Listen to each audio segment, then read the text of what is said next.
hi guys, it's me again, William Palima, the King of Abaka. So welcome to my YouTube channel, the Chris Will Abaka Farm Vlog. So for today's video guys, ipapakita ko sa inyo kung paano maghabi ng abaka fiber or tinagak. So ito siya oh. So dito sa proseso, yung ginagawa ko ay kasi dalawang proseso sa paghabi ng abaka fiber. Yung tinatawag dito sa amin ay single, katulad niya no. Single yan. Pag nag-umpisa ka sa single yan hanggang matapos. Pag double naman, ganyan. So, pag umpisa ka ng double yung tuloy-tuloy sa paghabi ng abaka fiber. Kaya madali lang. So, ganito lang mga ka-YouTubers. So mag-ano muna ko. Dito yung dulo, kailangan ikakat mo siya. Kasi yung bandang dulo ay marupok na. At saka, ito, yan. Kukuha ka sa kanan ng isa. At saka isa. Tapos yung kanan, yun ang ilalim mo, ganyan o. Yan. Tapos, iikot mo siya. Tapos, ilagay mo sa gitna, yan. And then ipo-fold mo yung sa kaliwa, tapos hihilain mo na lang para mabuhol, you know. So yan, ganyanin mo para matibay lalo, di ba? Ganyan lang hanggang sa matapos. So anong kagamitan ito? So maraming kagamitan to guys.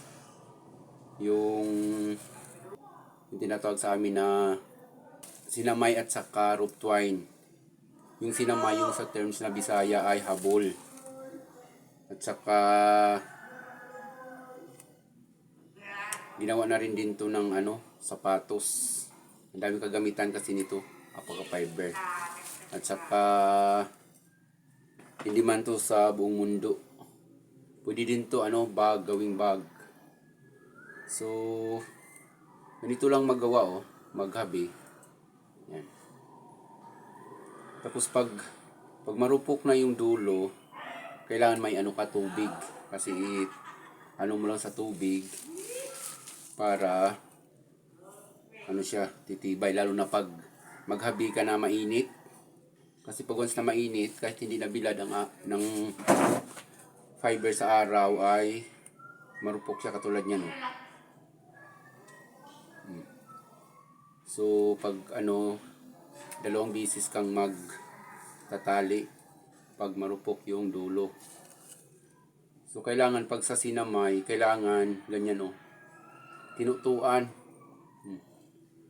Yung term sa Bisaya na tinutuan, matibay. At saka pag cut mo ng ganyan, hindi yung mahaba pa, cut mo siya ganyan parang makikita mo siya pag ginanyan, parang walang sumpay o walang pinagdugtungan. So tuloy-tuloy di ba? Pag makita tapos tibay siya guys. Ganyan lang paghabi ng abaka fiber na gawing rope twine at saka sinamay. Yan, madali lang.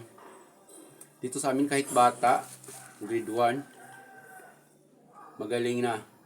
Kasi tinuturuan na nung araw. Pero ngayon, yung mga kabataan ay wala nang interes sa pag ganito. So, alam nyo na ganito yung presyo. Mahal na. Mahal na to.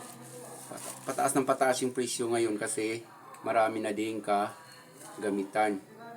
Yan. So ito na siya Ito nyo. Yun na ang naipon ko. Ito nyo. Yan. So, ang ganda. Diba? So sa escogido, dito ay piling-pili ng variety ng abaka. So anong variety to? Ito ay, tinan nyo, ang lalaki ng mga hibla, di ba? laylay variety. Kasi the best talaga yung laylay in terms of fiber, di ba? Lalaki. So kaya sa farm, bilang isang abaca farmer, pinaparami ko talaga yung aking laylay variety. Gawa nung hindi man to sa market. Yan. At saka mahal na din yung tinagak. Pataas na pataas yung presyo. Tapos yung mga buyer ay ang dami ng buyer. So that's all for guys. If you like this kind of video, don't forget to hit the notification bell para updated ka sa mga video ko na i-upload dito sa aking YouTube channel. Subscribe pa more. Bye-bye.